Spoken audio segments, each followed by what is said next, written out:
Hello, everybody. Greg Harrelson here again, Century 21, the Harrelson Group, with my co-host Abe Safa, also with Century 21, the Harrelson Group. And it's Wednesday, and we want to bring you another weekly episode of the Myrtle Beach Real Estate TV. We started conversations last week about how, we started to see a little bit of a shift. Of course, it's very, very important that when we talk about the word shift, that we don't automatically kind of default to the negative where the market's going down, because we don't see any signs of the market going down. We do see a shift in the conversations that are taking place right now. And some of the things like multiple offers is not happening quite as often as that they were. But we're going to talk more about the numbers. And, I always wait until the episode to look at Abe's new numbers.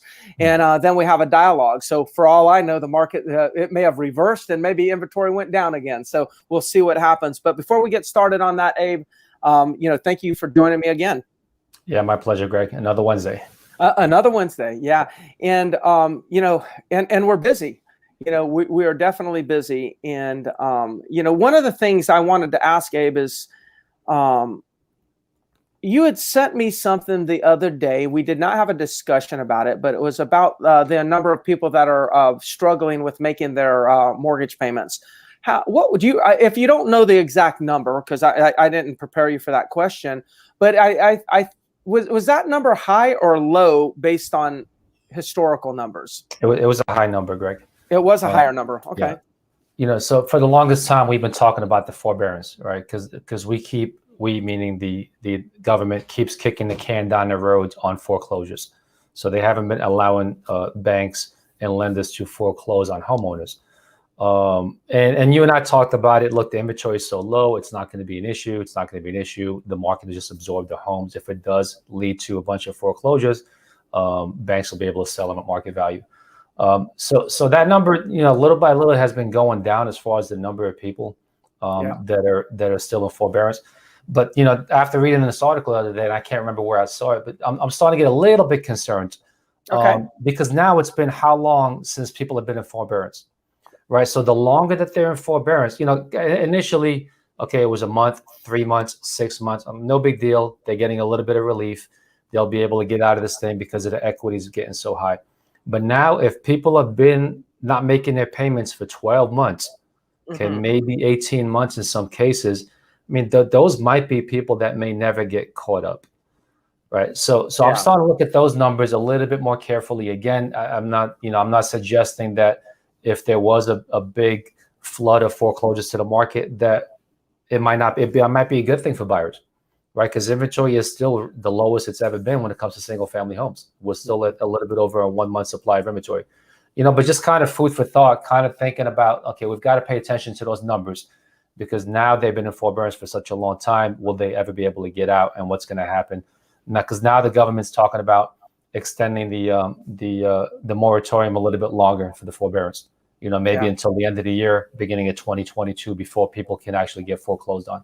Yeah. So just kind of throw that out there. Food for thought. And then, I think one of the things that is also being monitored, it's surely we're just on the sidelines observing the economists and all these different organizations that are monitor the numbers.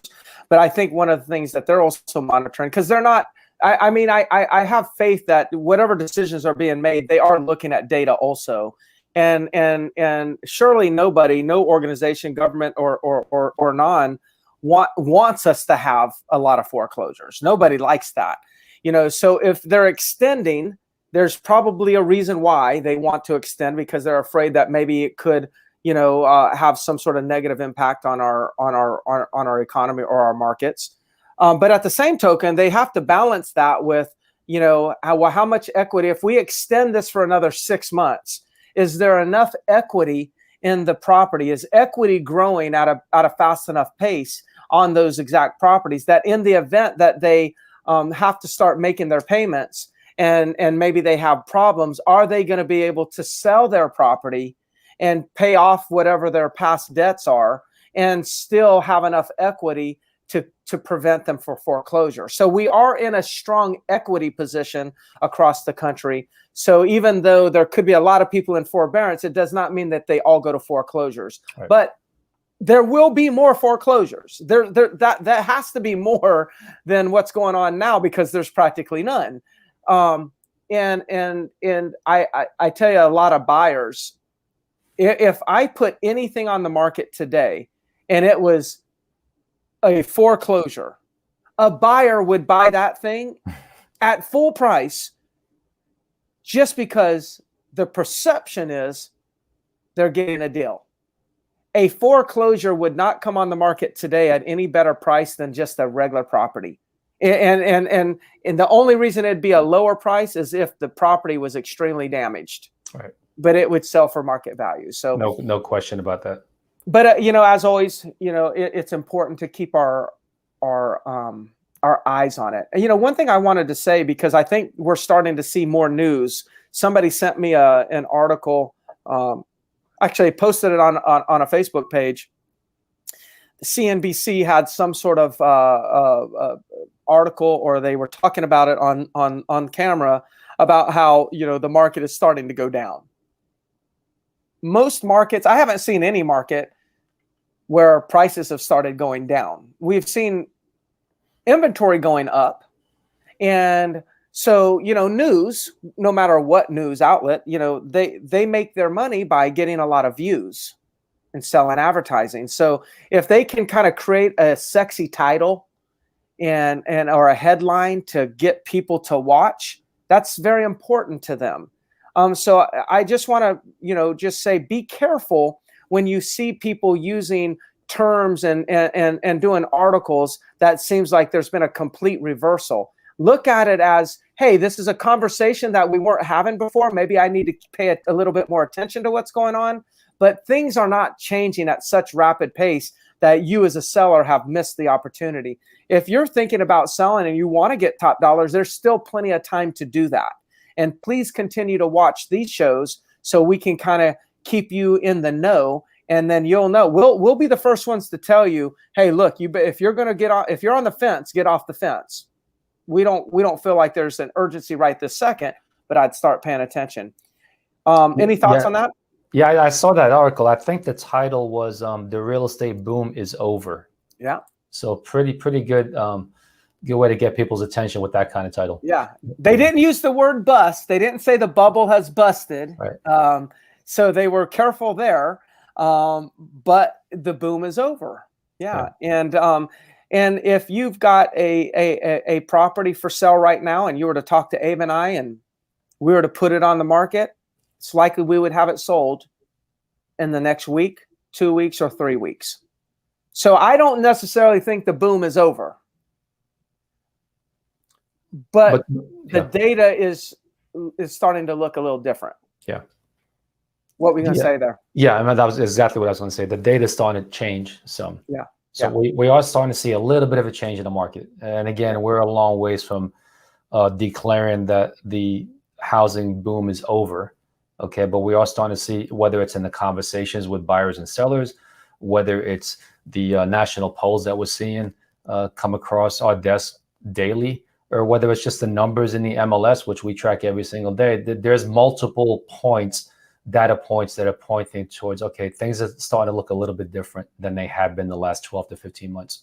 Mm-hmm. Yeah. Especially the last 6 months. So, well, let's look at it. Yeah. So let me just point out a couple of things right now, because part of that is going to be the communication that we have with buyers and sellers. So, and I think we talked about this a little bit last week, but I want to reemphasize it because I think it's an important note to pay attention to. There's a disconnect out there right now between buyers and sellers. And this is what I mean by a disconnect. Buyers feel like that the market is a certain way, and the sellers feel like the market is a certain way, and the two don't align. Mm-hmm. Okay. The most recent poll by Fannie Mae points to 64% of all buyers out there right now feel like this is not a good time to buy. So that has changed significantly over the last 3 months. Yeah. Last 3 months ago, it was more than 50%, close to 60% of buyers felt like it was a good time to buy. Now it's completely reversed.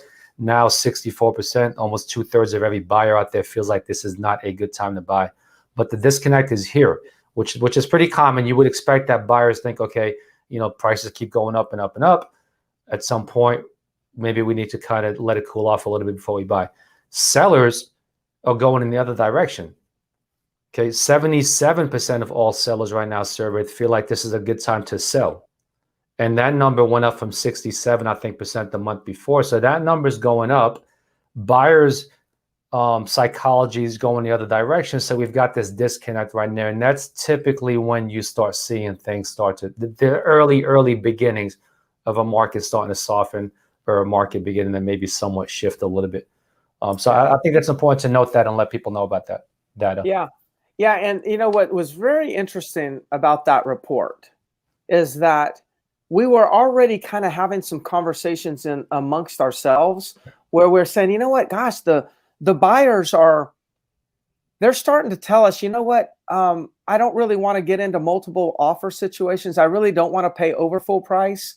I think I'll just kind of wait and see what happens. Like that's what the buyers were starting to say. And then all of a sudden, 2 weeks later, 3 weeks later, we see a report like this. So it's not only are we reading this and saying, wow, that's interesting data, but we're not relying on just that. We're on the ground level in the trenches talking with buyers and sellers, and we're actually hearing the evidence and hearing the shifts in the conversations. So again, great time to sell if you're thinking about selling, and it's a great time to buy if you're thinking about buying, because, and people would say, well, how can it be a great time to buy and a great time to sell? How can both of those things coexist? It's, yes, you have to pay a little bit more money for property today, but you're able to borrow money at a very low rate today. So if I wait for a year and I can buy a property for $10,000 less, let's say a property goes down by 10,000.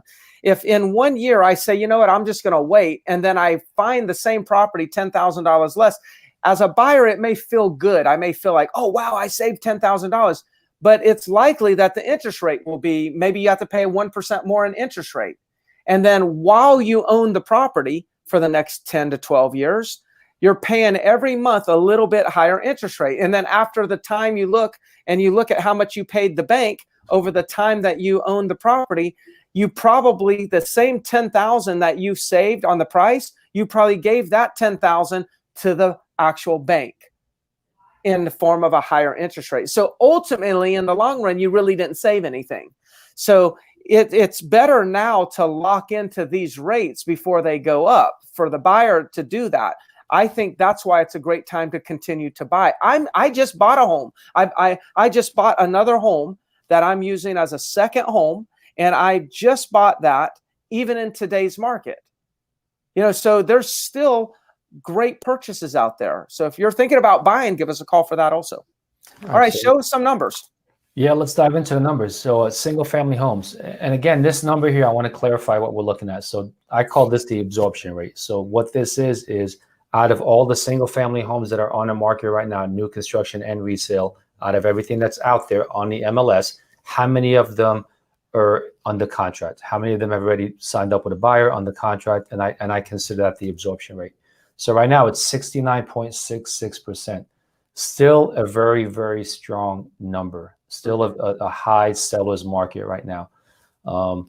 The thing that we've been talking about as far as a little bit of a change, that number back in, let's see, on May 11th, that number peaked at 74.94%. Okay. Now, don't get me wrong. 69.6% is a super, super strong number. Last July 1st of last year, we were at 44%. So it's still a very strong number.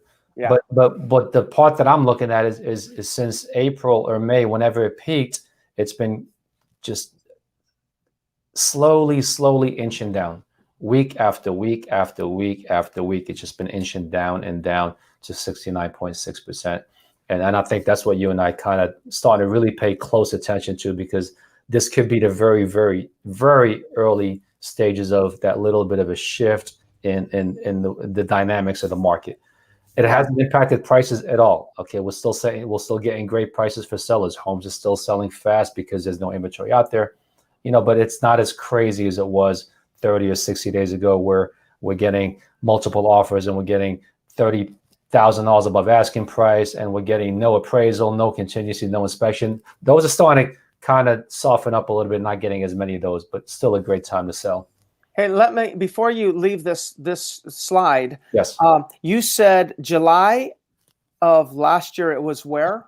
40%. It was 40. I'll give you the exact number. 44.05%.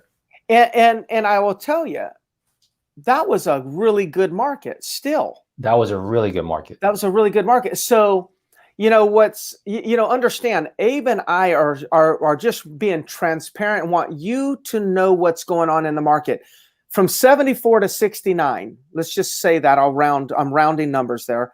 Yes, that is a measurable, something we can see, and we can also even see that there's a few more houses to choose from in the MLS right now. We can just see that subtle change. But that's still far from where it was back in last July. And last July, we were saying how great the market is. So that's why we're saying this is a shift. This is not like prices haven't been suffering. It's not like the market's crashing. This is just something that we're noticing. In 3-4 months from now, that'll be where this becomes very interesting to see where is this. See, a shift doesn't mean a trend either. It could mean just in the last couple of weeks we saw this, but it's going to be a few months before we see, or at least another month and a half before we could start saying, hey, there's a new trend. But it's a little too early to say that, but this is, you have to look at the changes before you can declare a trend. Okay, so I just wanted to share 44% was a fantastic market. No question. If we go back even another year to 2019, that number, if I remember correctly, was somewhere around 28%. Wow. So 28% absorption is what a normal market looks like. So we're still a long way from a normal market, but in my opinion, and you can agree with this, Greg, or not. If you don't, let me know. We're working our way back towards that. Whether we get there in 6 months, 12 months, 24 months, nobody can tell you for sure when it's going to happen. But I think that we're starting to work our way back towards a normal market. Mm-hmm. Well, and a more healthy market as well. Mm-hmm. Yeah. So let me look at resale, because that's really what's important to most people out there is what is their home worth. Okay, 61.48% absorption on resale homes. That one has me a little bit more concerned than the overall housing, because I think developers are still doing well, new construction is still doing well. But when you look at resale, that number peaked at 69.78% on April 21st. So it's a little bit over three months and 1 week ago, that number peaked at 69.78%. Mm-hmm. So that's a significant change, down to 61.48. And you see it every single week. It's going down, it's going down, it's going down. And what's happening is a lot of the pendings are closing, right? Because we had that big spurt back in May and June where like everything was selling and selling quick. So a lot of those are starting to close, and not as many new pendings are hitting the market as the ones closing. So we're going to start to see that absorption rate just kind of keep shrinking and shrinking. But again, it's important to know 61% is still a super strong market. That's a great absorption rate. Yeah, and it's, obviously, granted, it's the end of July right now, but we are in our peak season. This is like, what's another thing is like to observe in Myrtle Beach, when we're dealing with our clients, we often get this comment: when's the best time to sell? Everybody remembers Myrtle Beach as being a very cyclical market where it just shut down in the winter. The reality is we are like a full 12-month market, just like most markets. There's not a lot of seasonality to it. If there was an argument about seasonality, you would think June, July, and August would be some of the stronger months. So I think it's another thing to take note of, is that we are in one of the strongest months of the year, and we actually saw some sort of reversal of the number. Yeah, and another reference point, that number on market, 2147, Greg, that's the highest number of homes, resale homes on the market that we've seen since, May 4th. That number was 2194 back on May 4th. Okay. Yep. So that's the highest number since May 4th. So again, slowly starting to inch up when it comes to inventory. Mm-hmm. Got it. New construction, that's holding really strong. 77.5% of new construction out there is absorbed already on the contract. I know builders wish that they had more homes built, because I think right now the way the market is, they can get them sold. Yeah. Let's look at the condo market. So still super strong, 68.35% of all condos on the market right now under contract. Very strong number. Even through the whole summer, I know we've had one of the best rental seasons we've ever had as far as rentals. I know people are happy with them. I know a lot of owners getting ready to maybe list their condo here on the market as soon as the summer's over. So that number's kind of been more flat. It hasn't taken as much of a change as the single family homes. That's more flat than single family homes right now, Greg. Mm-hmm. Yeah. And looking at oceanfront condo, again, super strong, almost 54% of all condos on the market. There just really isn't a lot of options out there for people. 379 units on the market for sale in the entire Grand Strand. So still super low. And again, that number is holding pretty strong as well compared to where it peaked. I think the highest, let's see. Yeah, I think we peaked like at 53.85 was been the highest, and 54 was the highest. So right in line, it's kind of been pretty flat. Yeah. So the more of the movement's been on the residential side than on the condo side, right? No question. Yeah. And be interesting to see once we hit September if there's some movement on the condo side, because that's where you see a lot of inventory coming onto the market. Which, by the way, I will say this. The reason why so many properties come on the market at the end of the summer is because the owners are saying, hey, I want to collect the income. The challenge is that they wait too long to put them on the market. If you're thinking about selling at the end of the year and you want to collect your income, then you need to be on the market right now. Now, here's the logic. Because if you were on the market right now at the end of July, let's call today August 1st, just to make it easy. It's the beginning of August. And say it took 30 days for us to get it sold, it'd be September. It'd be September before you got a contract. And then it takes 40 days, 45 days to get it closed. Now it's middle of October before it closes. You've already got all the income.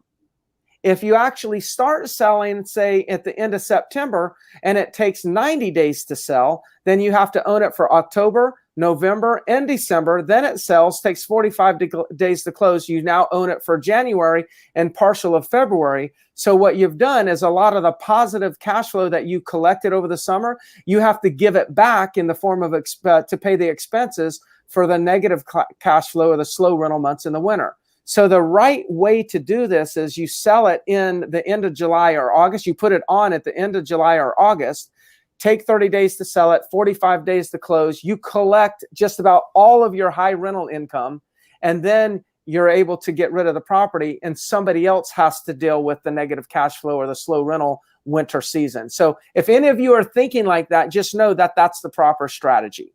That's a great strategy, Greg. Yeah, and I see sellers fall into that all the time, thinking, "Well, I'll just wait till it's over." By then, it's too late. Because you got to think buyers as well.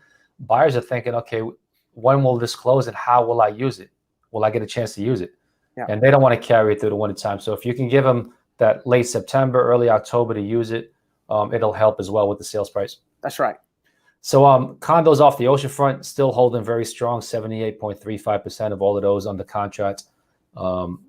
So no weaknesses there on the condo side. Strong market. Very strong market still. It'd be interesting to see what happens with that over the next 30 days or so. And then land, 21.8%. So weakness there relative to where it's been. That number was as high as 26.12% back in May, and it's just been slowly creeping down, pretty much even with what the housing market, the single family home market's been doing.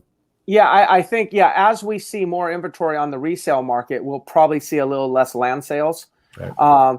And land sales really got boosted up because of there just were no options on the resale market and in the residential side. So because they had no options, then they created their options by building the inventory.